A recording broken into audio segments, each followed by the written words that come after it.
Welcome to millets ಮನೆ ಊಟ. ನಾನು ನಿಮ್ಮ ಮನೆ ಮಗಳು ನಾಗರತ್ನ ಮಾಡುವ ನಮಸ್ಕಾರಗಳು. ನಾನು ಇಂದು ಮಾಡುತ್ತಿರುವ ರೆಸಿಪಿ ಬದನೆಕಾಯಿ ಮತ್ತು ಚೌಚೌ ಪಲ್ಯ. ಅದಕ್ಕೆ ಬೇಕಾಗಿರೋ ಸಾಮಗ್ರಿಗಳು, ಚೌಚೌನ ಆಲ್ರೆಡಿ ನಾನು ಬೇಯಿಸಿಟ್ಕೊಂಡಿದ್ದೀನಿ. ಇದು ಹಸಿಮೆಣಸಿನಕಾಯಿ, ಟೊಮೊಟೊ, ಕೊತ್ತಂಬರಿ, ಕಡಲೆಬೇಳೆ, ಉದ್ದಿನಬೇಳೆ, ಆಯಿಲು, ಉಪ್ಪು, ಸ್ವಲ್ಪ ಕಡಲೆಬೀಜದ ಪೌಡರು, ಆನಿಯನ್ನು, ಇದು ಪಲ್ಯಕ್ಕೆ ಹಾಕೋ ಪೌಡರು ಮತ್ತೆ ಬದನೆಕಾಯಿ. ಈಗ ಇದನ್ನ ಒಗ್ಗರಣೆ ಮಾಡ್ಕೊಳ್ಳೋಣ ಬನ್ನಿ.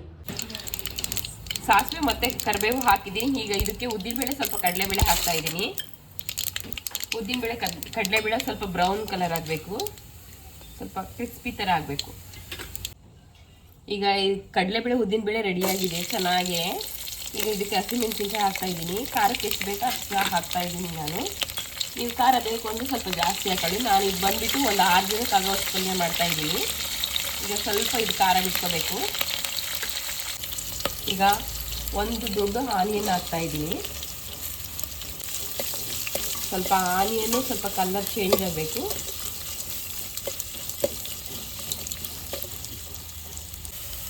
ಆನಿಯನ್ ಸ್ವಲ್ಪ ಬೆಂದಿದೆ. ಈಗ ಇದಕ್ಕೆ ಬದನೆಕಾಯಿ ಹಾಕ್ತಾ ಇದ್ದೀನಿ. ಈಗ ಇದನ್ನು ಸ್ವಲ್ಪ ಮಿಕ್ಸ್ ಮಾಡೋಣ.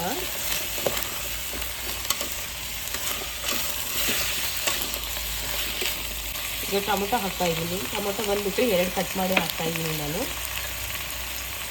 ಬದನೆಕಾಯಿ ಆದಮೇಲೆ ಟೊಮೊಟೊ ಹಾಕೋದ್ರಿಂದ ಟೊಮೊಟೊದಲ್ಲಿರೋ ನೀರು ಬದನೆಕಾಯಿಗೆ ಚೆನ್ನಾಗಿರೋದು, 2 ಬೇಯ್ದು ಕೊಡ್ತವೆ.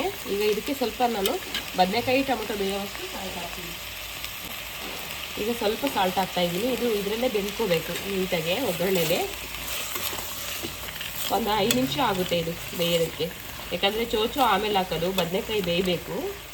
ಹಾಗೆ ಈಗ ಆಲ್ರೆಡಿ ಬದನೆಕಾಯಿ ಸ್ವಲ್ಪ ಕುಕ್ ಆಗಿದೆ, ಹಾಗಾಗಿ ಚೌಚೌ ಹಾಕ್ತಾ ಇದ್ದೀನಿ ನಾನು ಇದಕ್ಕೆ.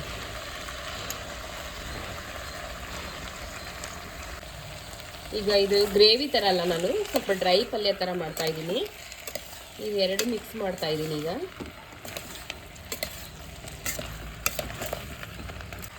ಈಗ ಇದಕ್ಕೆ ಮಸಾಲ ಪುಡಿ ಹಾಕ್ತಾ ಇದ್ದೀನಿ. ಇದು ಬಂದುಬಿಟ್ಟು ಪಲ್ಯ ಮತ್ತು ಸೊಪ್ಪಿನ ಸಾಂಬಾರುಗಳಿಗೆಲ್ಲ ಹಾಕ್ಬೋದು. ಈ ಥರ 1 ಸ್ಪೂನ್ ಹಾಕಿದ್ದೀನಿ. ಅದಕ್ಕೆ ರುಚಿಗೆ ತಕ್ಕಷ್ಟು ಉಪ್ಪು ಹಾಕ್ತೀನಿ. ಯಾಕಂದರೆ ಹಾಗೆ ಸ್ವಲ್ಪ ಹಾಕಿದ್ದೀನಿ ಬದನೆಕಾಯಿ ಬೇಕೆ, ಹಾಗಾಗಿ ಈಗ ಎಷ್ಟು ಬೇಕೋ ಅಷ್ಟೇ ಹಾಕ್ತಾಯಿದ್ದೀನಿ, ಜಾಸ್ತಿ ಆಗ್ತಾ ಇಲ್ಲ. ಮತ್ತು ಇದು ಎರಡನ್ನೂ ಮಿಕ್ಸ್ ಮಾಡೋಣ. ಈಗ ಇದು ನಾನು ಬಂದುಬಿಟ್ಟು ರೆಸ್ಟೋರೆಂಟ್ಗೆ ಮಾಡ್ತಾ ಇರೋದು.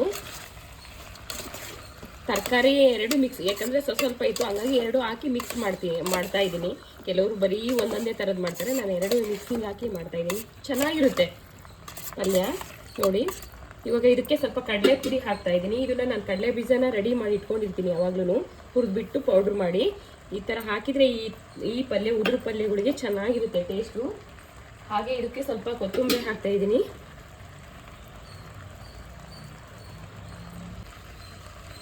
ಈಗ ಇದಕ್ಕೆ ಎಲ್ಲದಕ್ಕೂ ಮಸಾಲೆ ನೀಟಾಗಿ ಫ್ಲೇವರ್, ಮಸಾಲೆ ಮತ್ತು ಉಪ್ಪು ಎಲ್ಲ ನೀಟಾಗಿ ಆದರೆ ಪಲ್ಯ ರೆಡಿ. ಬದನೆಕಾಯಿ ಪಲ್ಯ ರೆಡಿಯಾಗಿದೆ, ಬನ್ನಿ ಸವಿಯೋಣ. ಈಗ ಈ ರೆಸಿಪಿ ನಿಮಗೆ ಇಷ್ಟ ಆಗಿದ್ರೆ ಶೇರ್ ಮಾಡಿ, ಲೈಕ್ ಮಾಡಿ, ಸಬ್ಸ್ಕ್ರೈಬ್ ಆಗಿ. ಧನ್ಯವಾದ.